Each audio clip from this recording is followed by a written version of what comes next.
Téléspectateurs, bonjour, bonsoir, selon là où vous vous situez sur la Terre. C'est pour nous encore une très grande joie de vous savoir assez nombreux connectés à Mi TV, la chaîne qui vous connecte aux opportunités que Dieu fait venir sur votre chemin. Faites tout possible pour ne jamais manquer notre émission qui s'intitule Les richesses du royaume, une émission au cours de laquelle nous partageons avec vous les éléments qu'il vous faut pour manifester la richesse, qu'elle soit spirituelle, émotionnelle, intellectuelle ou financière que Dieu a déposée en vous. Merci pour votre temps et pour votre compagnie. Nous avons commencé la dernière fois à parler des 8 étapes qu'il nous faut pour créer de la richesse durable. Et nous en avons vu 3. Aujourd'hui, nous allons continuer en parlant des autres étapes. Voyez-vous, la richesse se crée, comme on l'a dit. Et pour créer de la richesse, nous avons besoin de 3 choses. Nous avons besoin d'un créateur qui est vous, qui avez envie de créer cette richesse. Nous avons besoin des matières premières, ce dont nous sommes en train de parler, et nous avons besoin également de processus qui peut être un mécanisme. Une chose est de découvrir le potentiel ou le don, le talent que vous avez. Et ce talent peut être inné ou acquis. Une autre chose est de découvrir ceux qui sont dans le besoin de ce talent que vous avez et que vous avez développé au fil des ans. Une autre chose également est de savoir, d'avoir travaillé à ce talent pour l'amener peut-être d'un niveau primaire à un niveau secondaire, pour le faire passer d'un niveau brut à un niveau raffiné. Mais au-delà de tout ça, il vous faut développer ce que j'appelle votre caractère unique. Et le développement de votre caractère unique prend en compte beaucoup d'éléments. Le développement de ce caractère est votre présentation. Dites-moi, si on vous prend aujourd'hui et qu'on vous donne 1 minute pour présenter votre produit, serez-vous en mesure de le faire? Supposez que vous trouvez devant un parterre de sponsors ou de partenaires ou de financiers qui veut vous écouter, qui veut voir ce que vous faites, qui veut comprendre ce que vous faites et on vous donne peut-être 30 secondes.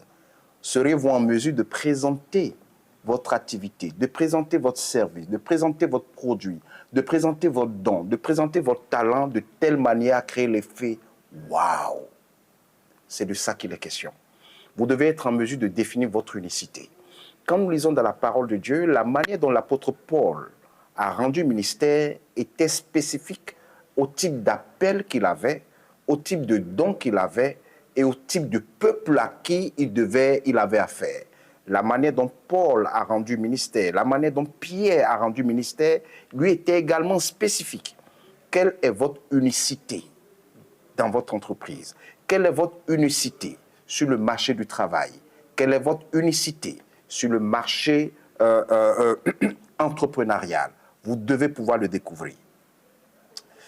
Une chose est de savoir ce que vous avez d'unique, d'identifier le marché, mais l'autre chose est de savoir le présenter. Rendez-vous compte d'une réalité aujourd'hui. Il y a ce qu'on appelle l'effet packaging. Tout le monde veut présenter un produit qui est attrayant. Tout le monde fait l'effort de présenter un produit qui est attrayant. Et nous avons vu la métamorphose qui est en train d'être opérée sur le plan commercial, par exemple. Tous les produits sont en train de changer d'emballage. Les pommades d'autrefois ont pris de nouvelles formulations de présentation. Pourquoi? Parce que ce qui attire d'abord, c'est ce que l'on voit. Toutes les fois, vous allez présenter votre produit de manière à ne pas attirer l'attention, vous êtes en train de passer à côté de l'opportunité de saisir la bénédiction. Comment présentes-tu ton packaging? Le packaging aujourd'hui est quelque chose de fondamental. Si tu as un service, comment présentes-tu son packaging? Si c'est un produit que tu vends ou que tu as à offrir par rapport à la demande qui se présente à toi, comment présentes-tu le packaging? Le marché est aujourd'hui concurrentiel, est aujourd'hui exigeant. Et les gens vont non pas seulement par rapport à ne cherchent pas seulement, j'allais dire, le contenu, mais ils cherchent également le contenant. Mais il faut d'abord toucher le contenant avant d'arriver sur le contenu. Même s'ils savent ce dont ils cherchent, qui est le contenu, ils sont d'abord attirés par le contenant. Comment présentes-tu ton contenant? Votre singularité. n'est pas défini uniquement par votre process, mais également est défini par la manière dont vous présentez ce que vous faites. Et ça, c'est très important. Je voudrais ensemble que nous puissions lire rapidement dans la parole de Dieu, dans le livre de Matthieu, chapitre 5, verset 14. Matthieu 5, verset 14. Tourne avec moi les pages de ta Bible et ouvrons ensemble le livre de Matthieu, chapitre 5, et allons dans le verset 14. Et nous lisons ceci. Vous êtes la lumière du monde. Une ville située sur une montagne ne peut être cachée. Vous êtes la lumière du monde. Waouh! Tu es la lumière du monde. Dans le secteur dans lequel tu interviens, la Bible dit que tu es la lumière.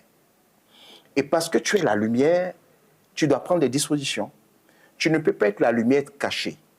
Tu ne peux pas être la lumière et te dissimuler. Tu ne peux pas être la lumière et être introuvable. On doit pouvoir te trouver.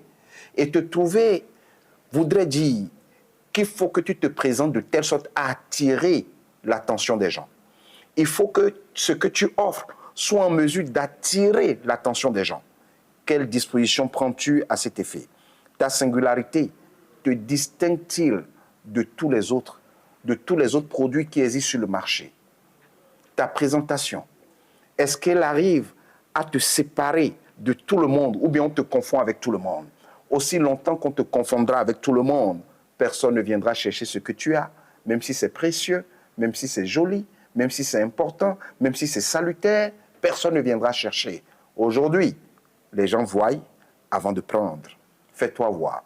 Fais tout possible pour te démarquer de la foule, pour te démarquer de l'ensemble. Lisons encore dans le livre de Colossiens, Colossiens chapitre 3, le verset 23. Tourne les pages de ta Bible avec moi et lisons ensemble. Dans le livre de Colossiens chapitre 3,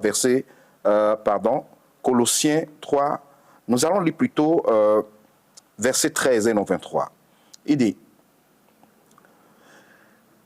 afin d'affirmer vos cœurs pour qu'ils soient irréprochables dans la sainteté devant Dieu, notre Père, lors de l'avènement de notre Seigneur Jésus-Christ avec tous ses saints. Lisons un peu le verset 12. Il dit que le Seigneur augmente de plus en plus parmi vous.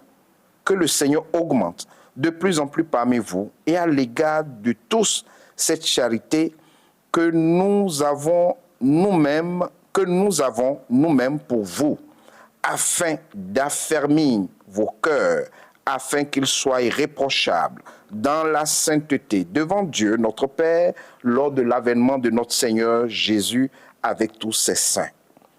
C'était la recommandation de l'apôtre Paul, qui parlait au peuple de Corinthe et qui les invitait à se distinguer. À se distinguer par rapport à quoi? Par rapport à la charité qu'ils avaient. La communauté est importante, mais la distinction dans la communauté est indispensable. Fais tout pour te démarquer de la foule. Tu es dans une entreprise, vous êtes plusieurs dans cette entreprise, fais tout pour te démarquer de tout le monde. C'est la meilleure façon d'attirer la grâce, d'attirer la bénédiction de ceux qui sont tes supérieurs hiérarchiques.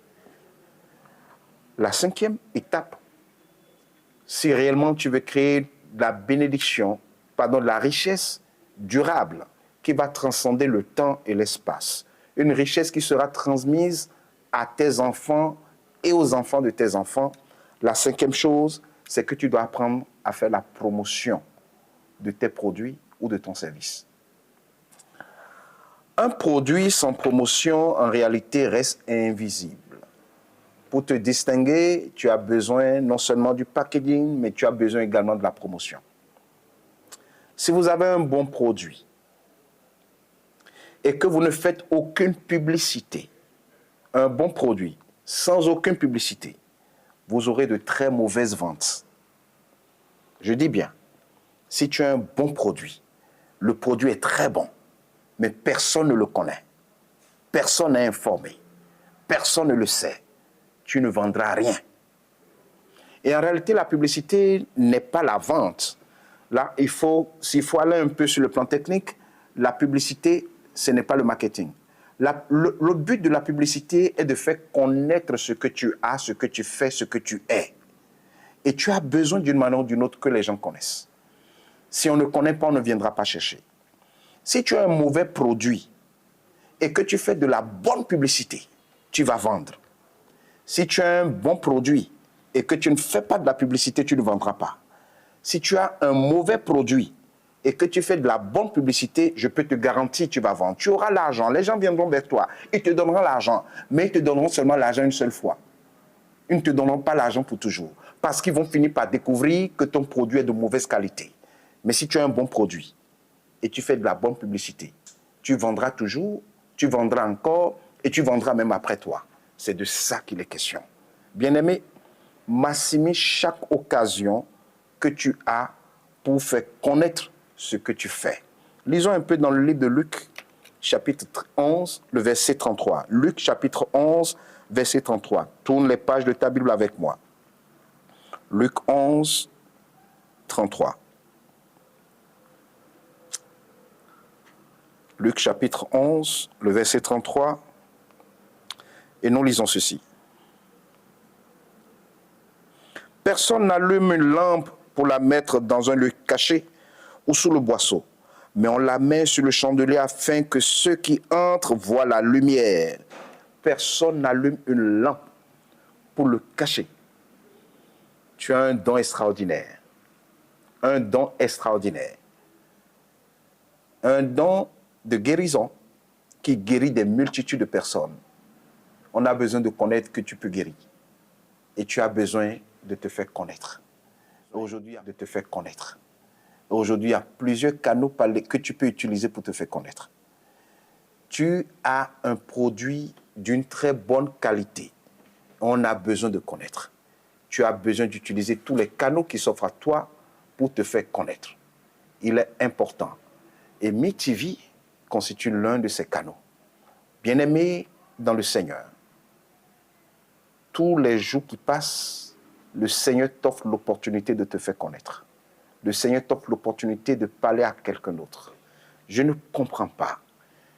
Tu es commerçant, tu es vendeur, tu as un produit, tu rentres dans un bus qui transporte une cinquantaine de personnes. Ça veut dire que tu as devant toi, pendant 3 heures de temps de trajet, 50 ambassadeurs de ta marque, 50 ambassadeurs de ton produit ou 50 potentiels acheteurs de ton produit. Mais tu as choisi de fermer la bouche jusqu'à arriver à destination. Pourtant, tu as le ticket que tu as payé, le billet que tu as payé pour ce transport, n'était rien d'autre que les frais de communication pour publier dans ce bus ce que tu fais, ce que tu sais faire. Une opportunité que Dieu nous a offerte, mais qu'on n'arrive pas à saisir. À partir d'aujourd'hui, prends la décision de ne plus jamais fermer ta bouche sur ce que tu es, sur ce que tu fais, sur ce que tu vends, parce que quelqu'un en a besoin. Ton argent est dans la poche de quelqu'un qui est à côté de toi. Mais aussi longtemps qu'il ne saura pas ce que tu fais, il ne te le donnera pas. Même si tu pries. La prière ne va pas faire sauter l'argent de sa poche pour entrer dans ta poche. Et rappelle-toi que l'argent circule dans le sens des champs de valeur. Aussi longtemps que tu ne lui offriras pas l'opportunité de savoir que ce que tu as est ce dont il a besoin, tu ne peux pas avoir son argent. L'étape suivante, la 6e étape, c'est de commercialiser convenablement votre produit. Et à ce niveau, je voudrais nous parler d'un cas bien précis que nous connaissons tous dans la parole de Dieu. Il s'agit de la veuve qui est venue voir le prophète Élisée pour pouvoir l'aider à solutionner son problème. Ce passage se trouve dans le livre de 2 Rois, chapitre 4, à partir du verset 1er. Je voudrais ensemble que nous puissions lire, ça nous fait tous du bien, de nous plonger dans la parole de Dieu et de nous rendre compte que Dieu se préoccupe également de notre bonne santé financière. 2 Rois, chapitre 4. 2 Rois, chapitre 4. Ouvre ta Bible avec moi et lisons ensemble à partir du verset 1er. 2 Rois 4, à partir du verset 1er. Et nous lisons.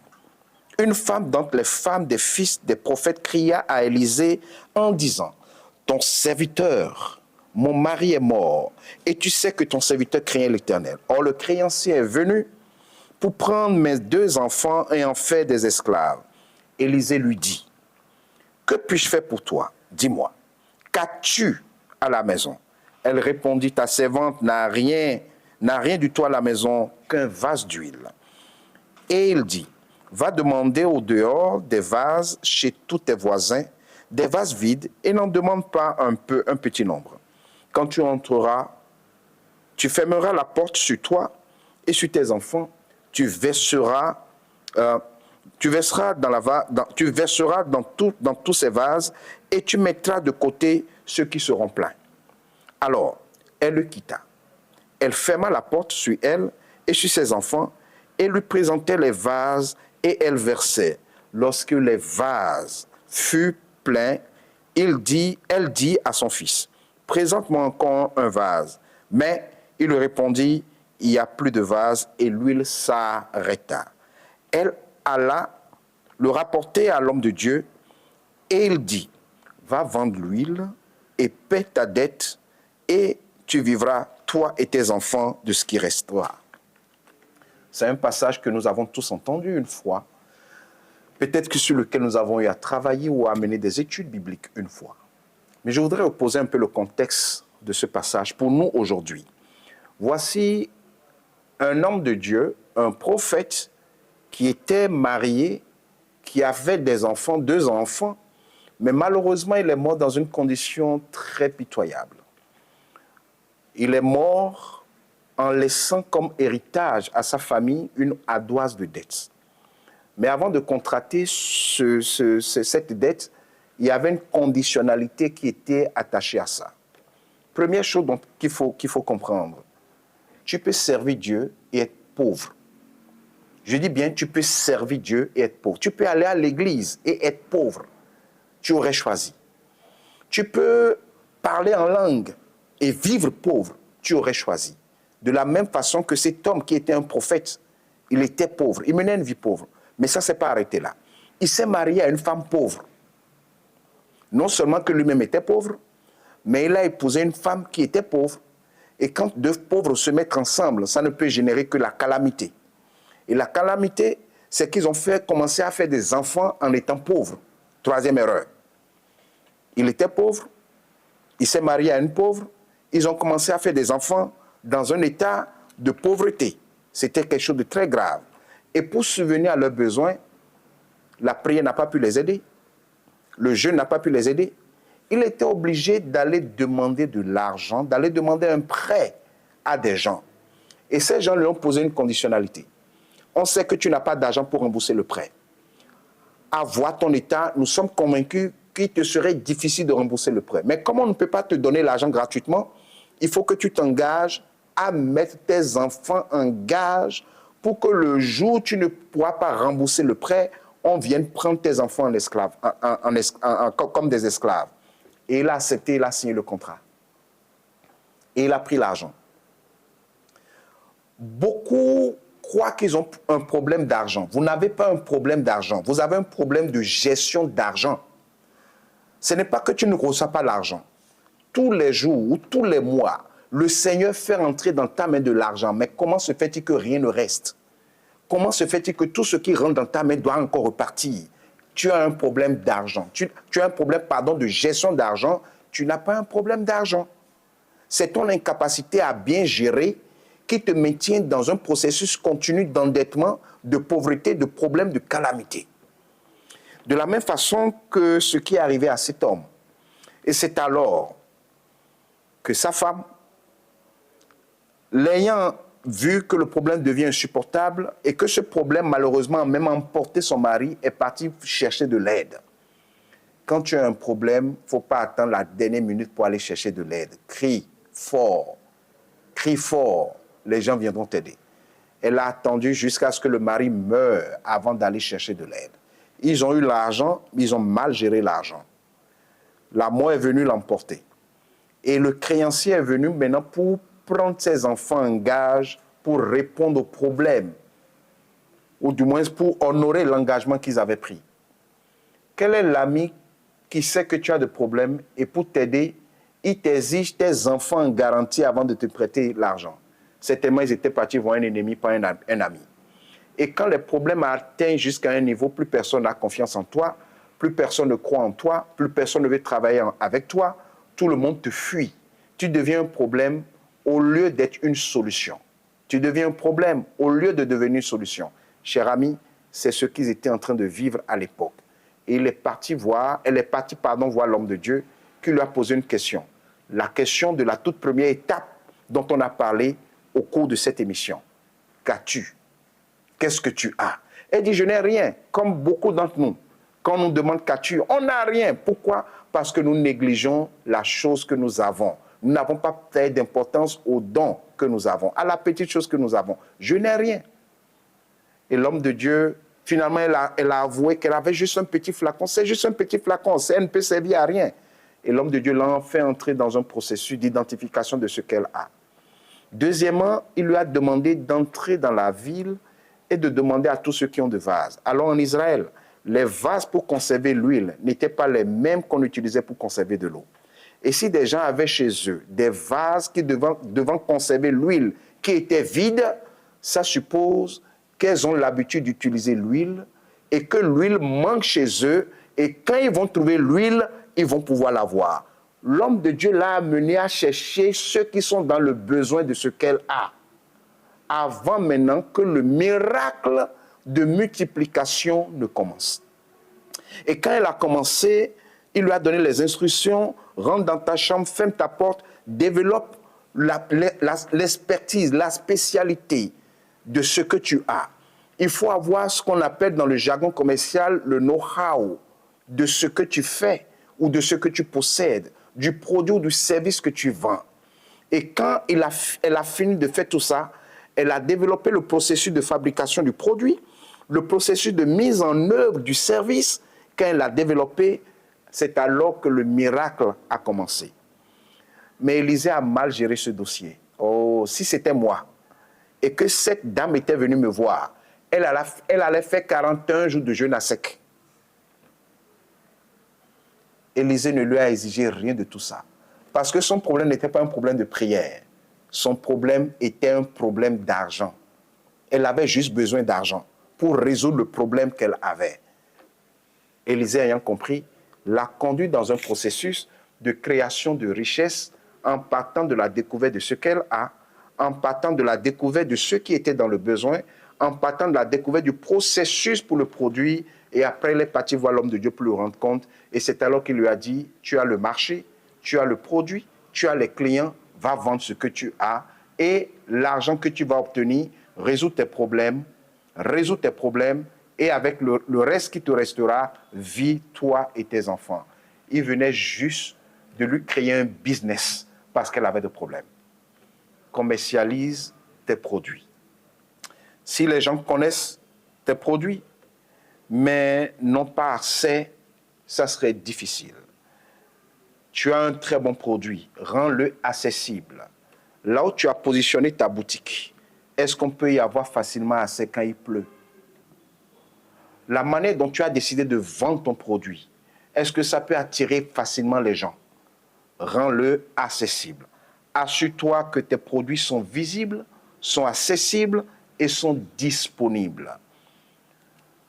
Quelle est la 7e étape qu'il nous faut pour pouvoir bien créer, pour créer une richesse qui va transcender le temps et l'espace? C'est qu'il faut savoir gérer sa trésorerie. Et gérer sa trésorerie, ce n'est rien d'autre que de savoir séparer sa poche personnelle de la poche de son entreprise, de la poche de son business. Aussi longtemps que tu mettras l'argent de tes propres dépenses mélangé à l'argent de l'entreprise ou à l'argent du business que tu fais, tu ne sauras même pas quand est-ce que tu es en train de bouffer le capital. On a vu beaucoup de personnes entreprendre, mais ils ont été surpris de se rendre compte que le capital a disparu.